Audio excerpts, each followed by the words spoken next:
let's go.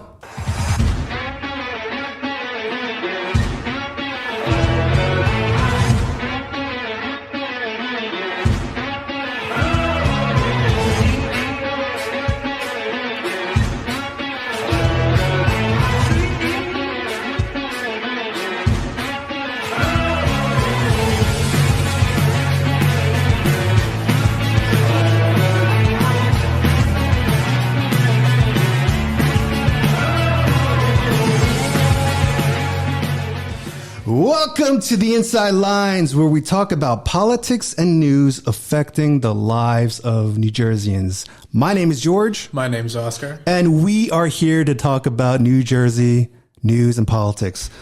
Oscar, thanks for coming on today, joining with me on this premiere episode. I'm looking forward to talking with you about so many things that involve New Jersey and perhaps even the U.S., but mainly, we've been discussing before we started this podcast today, and we don't see a lot of this discussion of what's going on in New Jersey.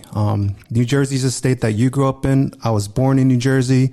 It's very important to us, yet we don't really hear about the inner workings of politics. And I hope that we can actually meet one of the goals that I have for this podcast is to teach the people what it is, what New Jersey politics is all about, what goes on behind the scenes. And hopefully you can bring some great insight that you have and share with the audience. But yeah, I think this is a great opportunity right now in the U.S. this year, 2025. There are only two governor races, one in New Jersey and the other in Virginia, right? And Virginia was successful 4 years ago. They elected Governor Youngkin, but he's term limited. So this is going to be an interesting year for Virginia. But New Jersey, we lost. We came close, maybe not. I don't know. But at the end of the day, the Republicans lost. And maybe this year is a better chance because the margins are closer. Trump won New Jersey by 6 points, I believe. It was pretty close. We may be able to win the governorship this year. I don't know. What's your take? Well, I'll tell you, George, I'm excited this year. I think we have a good shot at retaking the governor's mansion. We saw Donald Trump do very, very well in the state of New Jersey, better than any Republican since Bush Sr. And I think it's a sign of what's to come. We almost got it over, and as you can see, according to our chart, that's barely, that is a really, really close race. And we're seeing huge inroads in Democratic areas in our urban cities for Republicans. I think it's a sign of good things. So are you saying that New Jersey is a battleground state? Because many people are saying that now. Well, I don't know if I'd go that far. I think those results speak for themselves on the way we're heading. But I want to see what this year looks like, what the next few years looks like. Look, I agree with you too. This is actually very exciting. The map does show a little more red than blue, but there's pros and cons, and there's also discussion about, whether this is accurate telling of what's going on with the population, the voting population in New Jersey. But hey, it's worth discussing, and hopefully we can talk about that later on in this podcast. But look, we have a governor's race going on in Jersey. A few days ago, there were two debates, one for the Democrats, one for the Republicans. I'm pretty sure you saw it, right? You saw them both. Let's just go over the candidates real quick and do a brief synopsis. And I'm going to read this off paper because, I don't remember all the names. But the Dems had 6 candidates there. I think there are more running, but the 6 candidates that they have were Newark Mayor Raz Baraka, Jersey City Mayor Steve Fulop, U.S. Representatives Josh Gottheimer and Mikey Sherrill, NJEA President Sean Spiller, and former State Senate President Steve Sweeney. And the Republicans had 4 candidates. There are more running, I believe, but only 4 were eligible for the debate. They were State Senator John Bramnick, former Assemblyman Jack Ciattarelli, former State Senator Ed Durr, and radio host Bill Spadea. So let's just talk about the Democrat debate first. What are your initial takes from watching that debate? Well, I'll give you a comparison. I think between the two debates, we had candidates who were on the wrong stage. Okay, State Senator John Bramnick was talking like a Democrat, and Congressman Josh Gottheimer, well, he was starting to sound a lot like a Republican. Do you concur? I do. Let's stick with the Democrats first. Those 6 people, those 6 candidates that were on stage, they seem to have, I don't know, maybe they had a conference before the debate. I mean, it seemed very cordial, very calm and collected. I didn't see that much like a heated debate going on in that debate. Well, I think fundamentally they all stand for the same thing. I mean, they've got nuances in their policy discussion, but at the end of the day, this is the party of big government, right? Mm. They'll get in and they'll continue to line each other's pockets. You know, and I think they'll all get along and make a ton of money in the process. So they have something to be happy about. So when you say line each other's pockets, what does that mean? Look, you want to talk about lining pockets. I'll talk to you first about Sean Spiller, NJEA president, right? Now, the NJEA has been a big supporter at one point or another of all the candidates on the stage. And it just so happens now they've been fully endorsed and gotten behind one of the candidates who just happens to be their president. Okay, the president. Yeah, I mean, look, they are a powerhouse, right? The NJEA in New Jersey, and that's I think another episode for another time. We can definitely just talk and focus on that subject. But I watched the debate, and yeah, the Democrat debate was it seemed very civil, right? And was there any candidate that stood out to you out of those 6? I think the winner of the Democratic debate was Mayor Ras Baraka. Okay, really? Yes. Listen, he came in there with something to prove. He kept his elbows in. He knew who his base was, and he appealed to them. Look, he was friendly, just like the rest of them. But if you want to talk about someone who was appealing to young voters in a way that none of the other can, the Democratic Party, in my eyes, is quickly becoming the party of the elites. You know, the kind of coastal, big city, I make more money than you kind of elites. Ras Baraka, I think, is the Democratic Party's last fighting chance to try to retain some of their majority in urban cities, which we see, even on this piece of paper, are quickly running to the Republican Party and President Trump. Yeah, I mean, look, I will agree with you that he said some pretty good things, and he was entertaining at points. So he does have showmanship. I don't know, though. I thought Steve Fulop, he said some pretty smart things, too. Like, what I like about both Ras and Steve are that they're actually executives. You know what I'm saying? Like, they run city government. Not like the other people who are up on stage who really have no experience of running a government, whatever size. Look, I agree with you. Ras Baraka and Steve Fulop, they have executive experience on these levels. But... I will have to tell you, as the Republican in me, you have to understand the kind of experience that they have. Well, expound on that, please. Teach me. Steve Fulop, mayor of Jersey City, he'll come up there and he'll tell you that crime has gone down. But, and to be facetious, it's gone down from 100,000 murders to 999,000. The numbers slowly go down. These cities, they're suffering, and they're suffering under their leadership. And it's not a leader that I would want to put in charge of the state. Now, Steve Fulop, he had some interesting policy ideas, and he does have executive experience, but I didn't feel like he got them off well enough. He was cold, he was awkward, he was clammy, and I don't think he was well received. Okay, so you're all in. If you were a Democrat, which you are not, you would be all for Ras Baraka at this point. You thought he won. Maybe if I was a Democrat that read much more than I do. You know what? I think, look, there are some things, I do have a couple quotes that after watching the debate, I kind of pull off, and maybe I can get some feedback from you. Ras Baraka, one thing he said is, we can't fight extremism with moderation. It did seem like throughout the debate that he was kind of like the fighter. Like he was fighting for whether it was racism or whatever it is that I would expect from him to be saying, because, he was the only minority really up on the stage. What do you think about that quote? We can't fight extremism with moderation. I think it's interesting coming from Ras Baraka, right? And it's the concept of extremism being unique to the Republican side, I think, is a complete fallacy, right? I think that Republicans in New Jersey are actually much more in tune with common sense issues. Republicans in New Jersey want lower taxes. They want the government out of your life. Okay, they want seniors to be able to afford and stay in their homes.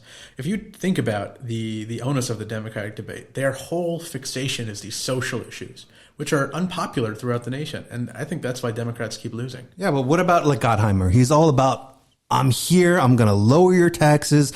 Go to my website. My plan is the only plan that actually shows us how we can do it without spending any money. I mean, he's all about that. That's what, even last year when I was running, put my name in for the congressional race. I mean, that's what he was, Jersey values, lower taxes.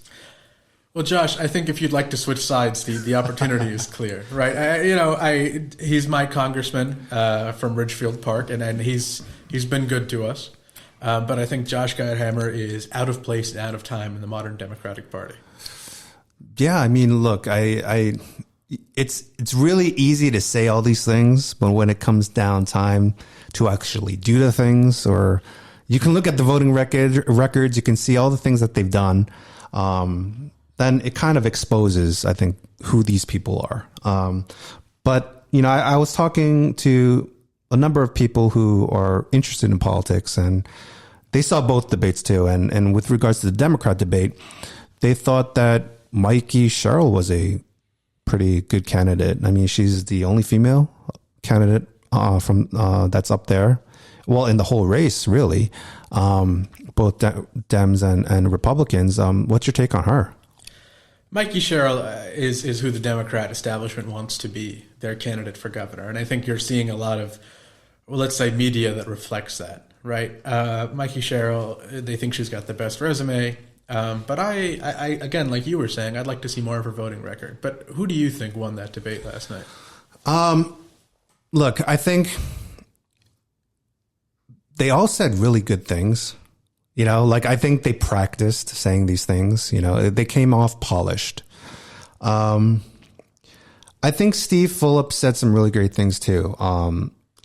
Even though he comes off a little awkward, he comes off as a smart person. Like, he's intellectual. And I think we need a smart person in office. I mean, look at the whole, look at where our state is right now. We're in big trouble. We are in seriously big trouble if we don't elect the correct person into office.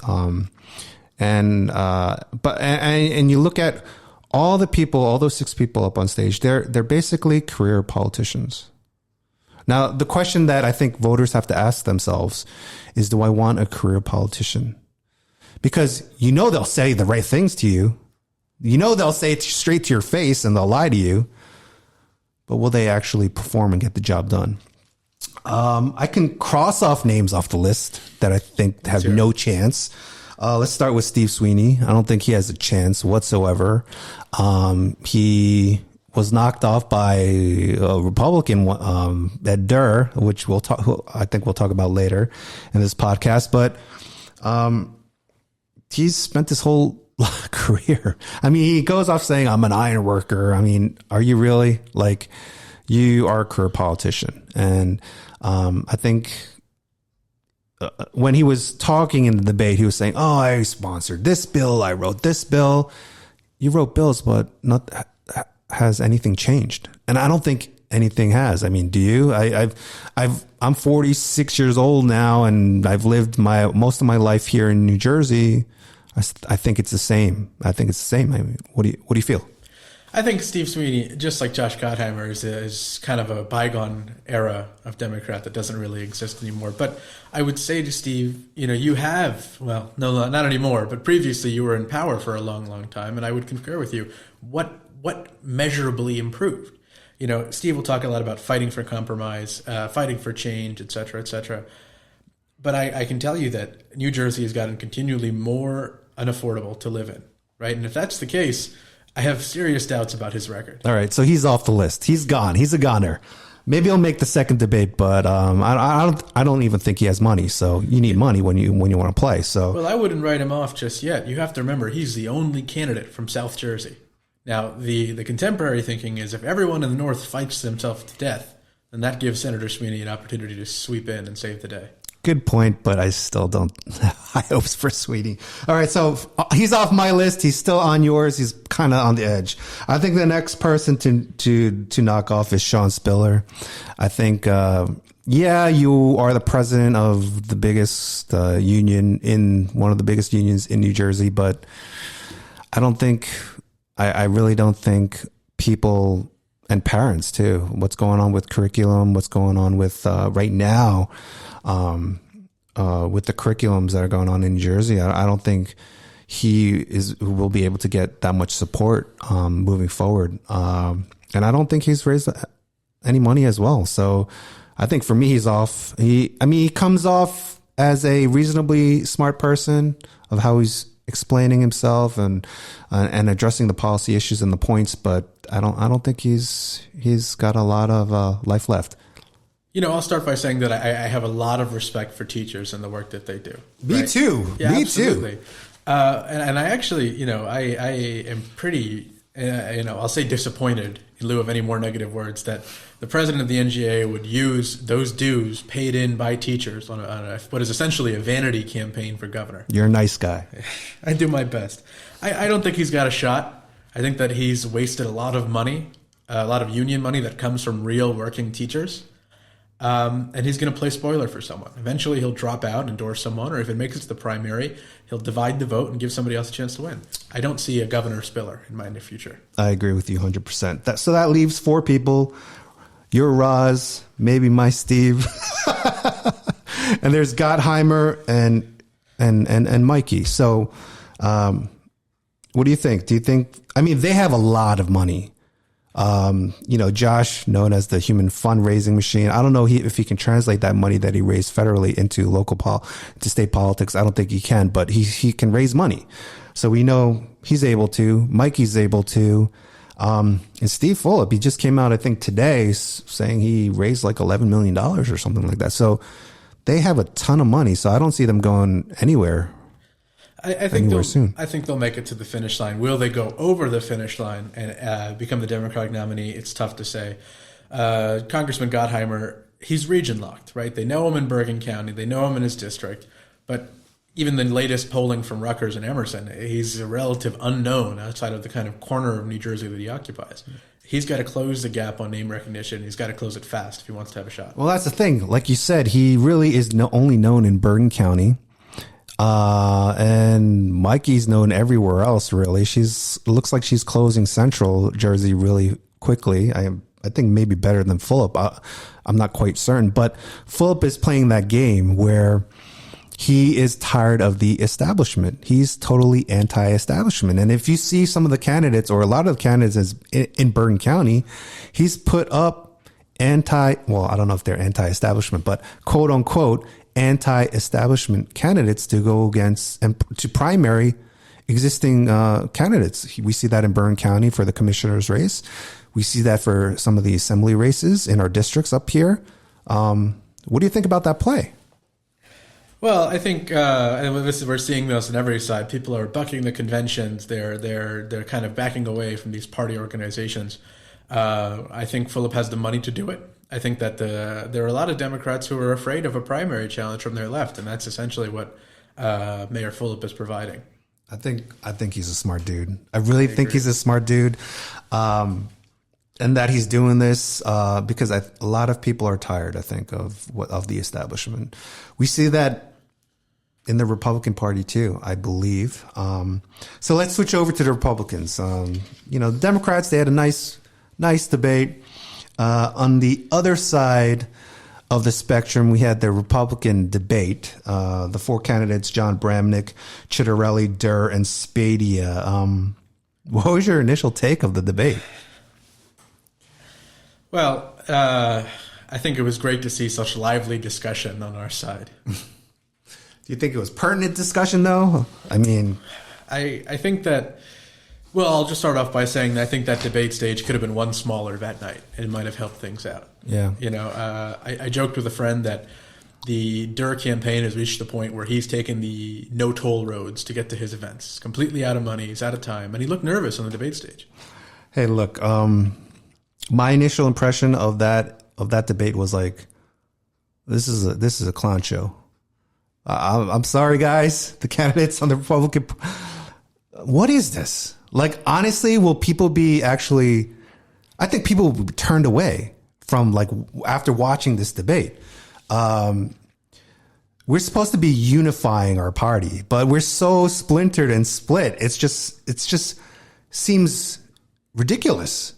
I don't know if maybe I'm being too strong in saying that, but I just want to be frank. Look, I'm no holds barred. I don't have any affinity to any of these candidates whatsoever as of yet.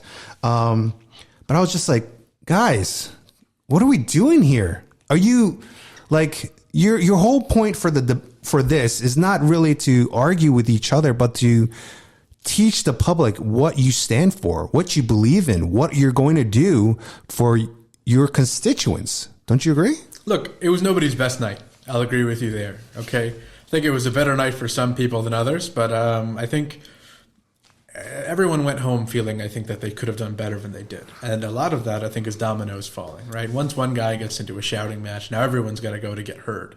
Nobody wants to be the last guy standing. I don't know. Who are your winners? Look, I agree. He's probably out because he doesn't have money. I mean, I went to his website. I almost was like, maybe I should reach out to him and say, I'll make a website for you because it's just very poorly made. It's just doesn't seem like we'll do it for free. Maybe, you know, if you're listening, maybe I'll get my wife to do a website design for you, but it just seems really not on the same level as all the other candidates. So I think he's not going to make it. I haven't met him. I haven't talked to him. Maybe he'll come on the show and we can do a little interview or kind of like a understanding of who he is. But yeah, I think and it doesn't hurt. It doesn't help that he lost his reelection, you know? So I think he's out, which leaves us three people. Chitterelli, who's essentially lost twice, right? Because he primaried the first time and he didn't win that, I believe, right? And then last time he was the candidate for governor and he lost. So this is his third time. Three strikes you're out. I don't know. Third times is a charm. I don't know how the saying goes, but I don't know. Is he the candidate for the Republican Party? And then you got like Bill Spadea, who is, I don't know, is he a shock jock? I don't know. Like, I've listened to his radio shows, and he says some good points, but there's some things that have been uncovered about his past as well. And then you've got Bramnick, who he is the only sitting, like, existing elected official in New Jersey who's been there for many, many years. But people say he's not really a Republican. I don't know. What's your take on it? Well, look, I want to start off by saying that New Jersey is not foreign to electing governors who've lost twice. You know, I think of first Jim Florio. He lost his primary. Oh. He lost his first attempt at the general and won it his third time. And correct me if I'm wrong, I think John Corzine had the same future. Look, maybe here in New Jersey, the third time is the charm, right? I will say about Bill Spadea that I really, really look forward to watching him on Fox News on June 11th after he loses the primary and immediately picks up a cable contract. As far as forecast here, let's take the bets. As far as Senator Bramnick, he's got a long, storied history in the legislature, and I have a lot of personal friends in the legislature that consider him a friend. I think he was on the wrong stage tonight, frankly. Really? I think he was the only candidate to get boos on that stage. Look, it seems like he's really interested in his comedic career. I've seen his billboards plastered on highways all across New Jersey. So I think that's quite interesting. I think he did say something in the debate, though, that kind of struck a chord, which was you have to reach out to everyone. Do you know what I'm saying? Like, it's kind of like if you're so far left or if you're so far right, you're kind of turning away voters who can vote for you. You know, you're already excluding them. And I feel that some of these candidates are doing that, where Bramnick is like, he understands that, hey, there was a reason why I was in the backyard of Murphy's backyard at the barbecue, because I was trying to embrace the other side and trying to compromise and trying to come to a meeting of the minds. I mean, don't you think that's an actual good play? I think I can understand it. I wouldn't have done it. I think that you have a responsibility to your constituents to govern them efficiently, but also honestly. I think as a Republican, I would not host very many Democrats in my backyard for a fundraiser, let alone a regular barbecue. John Bramnick, he keeps making this argument that he's the only Republican who can win. He won, in a district that favored Democrats, but he's not the only one. Chitterelli, during his time as an assemblyman, won in these favored districts, but I don't think that's the winning strategy. I think John Bramnick says, well, we're going to get independents and we're going to get Democrats to vote for us. But then you're going to lose Republicans.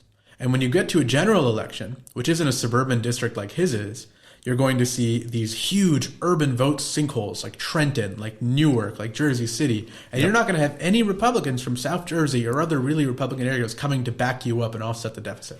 So, Senator Bramnick, I respect the tenure you've done. I respect the public service. But I don't think you're going to beat this map. Look at this map. What do you see here in this map? You see red up here, you see red down here, and you see a line, a blue line right cutting New Jersey in half. What does this blue line represent? These are the urban areas in New Jersey, right? You got Newark here, you got, Jersey City, you got Trenton here, Camden here. This is where a majority of the voters are actually in this state. That's why I say this map is not really accurate in the sense that how many people live up here? Less than live in the center, I'll tell you that. Exactly. How many people live down here? Same deal. Ocean County is right over here, and this is where most of the Republicans are. But when you look at this map, Trump lost by 6 points. But will we be able to make up the ground in 2025 for the New Jersey governor's race? And with these candidates, and I'm really not quite sure. Well, I'll tell you. Look, George, you may disagree with me, but I'm forever an optimist for our Republican Party. Thank you. This is our future, ladies and gentlemen. I think it's important that we look at these numbers and we say we need a candidate who is going to turn out the same bases that President Trump won in 2024, but also a candidate who maybe will pick off some of those lighter red areas that weren't too enthusiastic to vote for the president, but would work for an authentic Jersey guy. It's definitely coalition building, but I really like what you said about uniting the party. That's what we have to do if we want to win. Now, you saw on the Democrat stage, they're still fighting each other and they're united. They were shaking hands, they were smiling, they were taking photos together, and they're supposed to be debating each other. Now, they will unite behind whoever wins the primary, and it's important that we do too. No, look, 100% agree with what you're saying. And that's why I was a little, I'm an optimist too. But, after I saw that a debate, I was like, what are we doing, guys? What are we doing? Is this our best? Do any of these four candidates have the ability to bring people together? I mean, they can't even bring Republicans together. How are they going to bring New Jerseyans together as a whole? Win by a majority? I feel it's kind of weak. I do wish there were other people in the race. But I think there is another person here who wasn't. He's former mayor of Englewood Cliffs. In our area. Mario Kranjak. And I don't know why he's in the race. He doesn't have a really great history from my research. I don't know the man. I've never met him. But people have told me things. Maybe we could have him on the show and ask him why he's in the race. But you know what? I think we've got a big problem here, or something that's coming that we need to address quickly. And I think that's unifying the party. I mean, one thing you said kind of sparks a thing in my idea in my mind. And have you heard of a guy named Scott Pressler? I know Scott. Yep. Do you know him well, or? I've spoken to him a few times, and I'm very familiar with his work. Okay. So all of you that don't know Scott Pressler, he basically helped Trump win the presidential election by staying in Pennsylvania and flipping Pennsylvania into into red. And look, hats off to that guy. He has done tremendous work. Boots on the ground, literally, talking to people, getting people to register. Really loved what he was doing. I kind of did something like that in my race last year. But he's just a tremendous figure for the Republican Party in just getting people back to voting. George, I think you're selling yourself a little short. What was it? How many registrations did we end up flipping? Hey, it's not about me. It's about let's talk about Scott for a little bit. But I've been trying to reach out to him, and he hasn't really responded to me. So maybe you could, because I really want to get his brain on because he thinks New Jersey is winnable, and he's been meeting with a lot of people. He apparently has his own team, but hey. If you can get him on the show, man, or at least give us some time on the phone or whatever to talk to him, I want to get his input because, look, I, like you, care about the direction of where our state is going, specifically in New Jersey. New Jersey is a blue county, right? It's all blue, basically, except for the little towns here and there. But so he has to help us in this part of New Jersey, right? Because even if you turn all bottom or central, like bottom red, there are a lot of people that live we're the most densely populated, I believe, county in New Jersey. We have a lot of voters here. We have a lot of municipalities here that can vote. And I want to ask him, how can we do this? What do we have to do? Can you help us here? Can you get him? Can you get him? I don't want to say I can get him, but I'll definitely be in touch. And look, for anyone watching this, we threw a lot of names out here. We talked about a little harshly about Senator Durr, about I'm sorry about Scott Presler. Please come on and defend yourself. I want to hear Ed Durr tell me his path to victory. I want to hear Scott Presler tell us good things about the work that he's doing. I think this is a good forum to do it. I think what you said was absolutely on point. We want to hear what is your path to victory, because a lot of people go into races, even local races, they put their names in. Like, did you see the list of how many people running for commissioner? And it's more than hopes and dreams, people, right? You need a strategy. You need to have data that actually is relevant data, not just Trump won last year and we're riding the coattails this year. That's not going to work in New Jersey. I'm a strong believer of that. But I've talked to a number of people who think that it's going to work for them. There's got to be some sort of strategy in place in how you're going to get people to get out to vote for you. What was the voter turnout last year for the presidential election? It was pretty decent, I think. But in every non-presidential election, voter turnout is very low, extremely low. I will tell you, it's my understanding, and I'll talk about losing in 2021. Jack lost Bergen County by 10,000 votes. And in Bergen County, we had 30,000 Republicans stay home, not come out and vote. Why is that? Why do you think that was? It's a great question. I think people, they don't understand how much their individual vote matters. Now, I think it's also part of unity. In 2021, you had candidates who lost the primary and came out and said, don't vote for this guy in the general. And it hurt us. This was a winnable election. We saw it was winnable. That was a winnable election too. The problem is our people don't come out to vote and their people do. And so we lose. But why do you think that is? I think the Democrats have a very, very efficient team, very efficient system. But I also think Republican voters we're a fiercely independent bunch, right? Mm.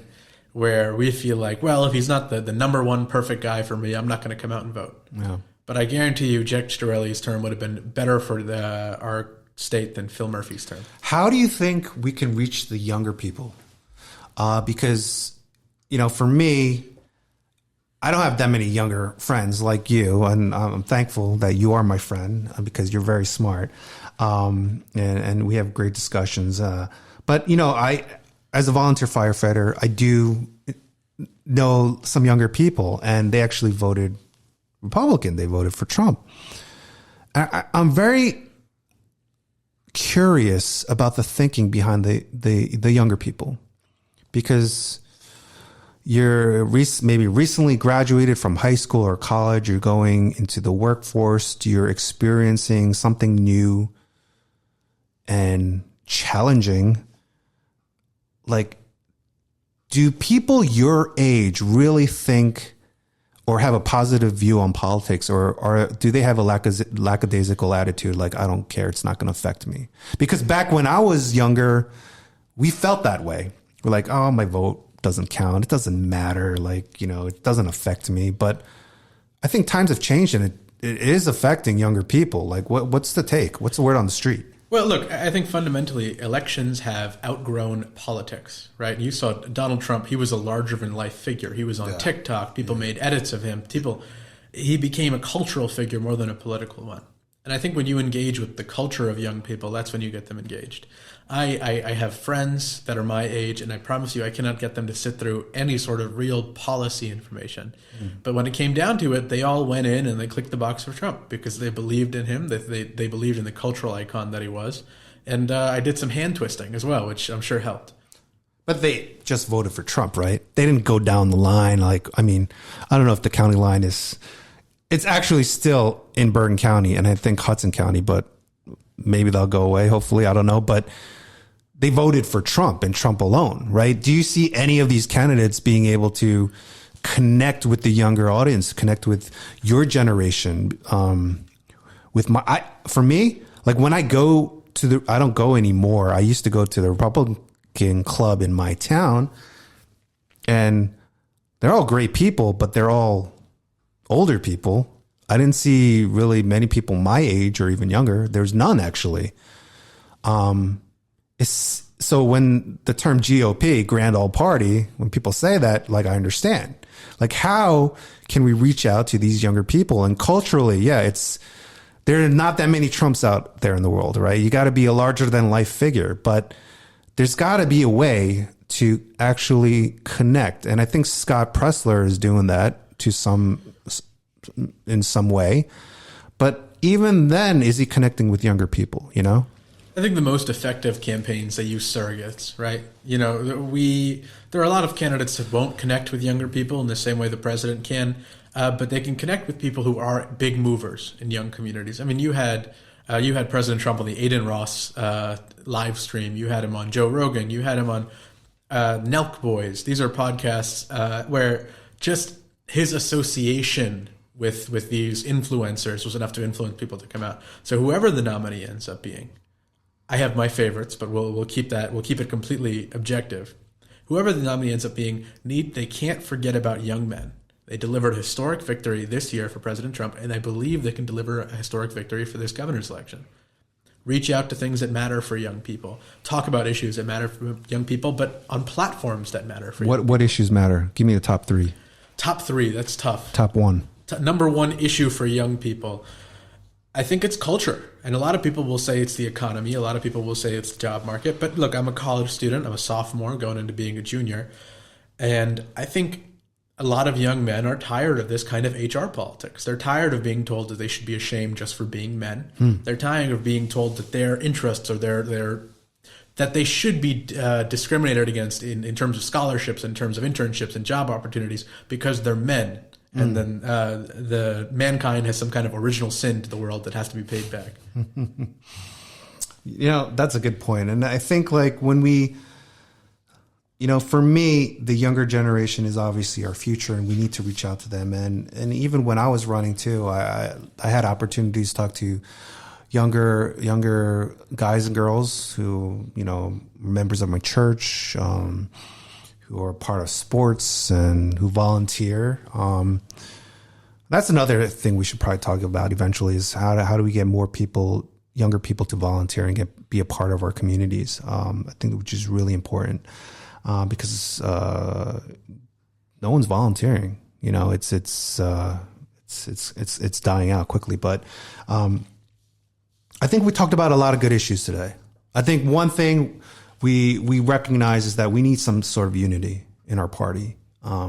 We need no more childish arguing. I think we need people who are smart enough to talk about the issues and really can convince the voting public that, hey, you need to vote for me because I will do these things for you. We need someone that we can trust, right? Do we have those candidates? I don't know. I think it's far too early for me to decide.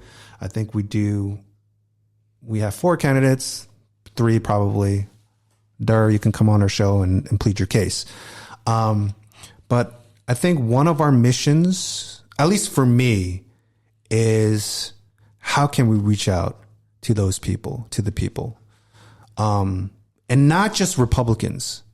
Like, we need to reach out to everybody, because there are a lot, like last year, I flipped a lot of Dems to be Republican. And when I go and talk to them, I ask them the question, why are you Democrat? They have no clue. They don't know what to say. And that gives me an opportunity. Is it easy work? No, it's not. It's tremendously hard work, because you have to meet with people one-on-one. And that's where, when you said we need surrogates, people who are on the team, who are smart, who are willing to work hard and put the time into it, we need those type of people. But how do we scout them? How do we bring them on board? And that's where I think we need that cultural figure, right? We need that someone who people can stand behind and say, yeah, this is who I believe can get the job done, and I'm on board to help. But we need to bring the party together. I think there's a lot of infighting, and I think we can go into this more in the next episode about the infighting and why it's there. That can be something that we talk about, but we do need unity. There are a lot of issues on the plate, I think, that affect New Jerseyans, right? Economy is obviously one of them. I mean, look, you go to the grocery store, and you don't, but your parents do, right? But for me, you know, I have a family, and I go to the grocery store, and minimum $100, and you leave with like not that much stuff. You go to Costco, and you don't leave with that much stuff. So obviously, yes, prices for things are much higher. We can't go out to eat as much, because every time we go out to eat, it's over $100. I was thinking to myself yesterday, $100 is the new 50, I think, right? It's like the new $20 bill. It doesn't mean anything. Like, the value of the paper. And that's what Trump did too. He said, stop making pennies or whatever. I don't know if that was, I mean, there's no point to have pennies, because they're worth more to make than actually the value of it. It's ridiculous. It costs almost 2 cents to mint a penny that's worth 1 cent. And this is just something that we've been doing, right? This is kind of common sense reforms. Right. So common sense reforms for the economy. What else? Common sense reforms for crime, I think. I think there's been rising crime. Yesterday, there was a crazy car chase through my town. And why is that still happening? We live in New Jersey. It should not be happening, but it is happening. So I think that's another issue that's on the plate. There's issues of affordable housing, right? And how towns are being tied with their hands behind their back because they can't actually resolve the problem, or they don't make the decisions to resolve. It's state. I think those are top 3 issues for me and education definitely is an issue.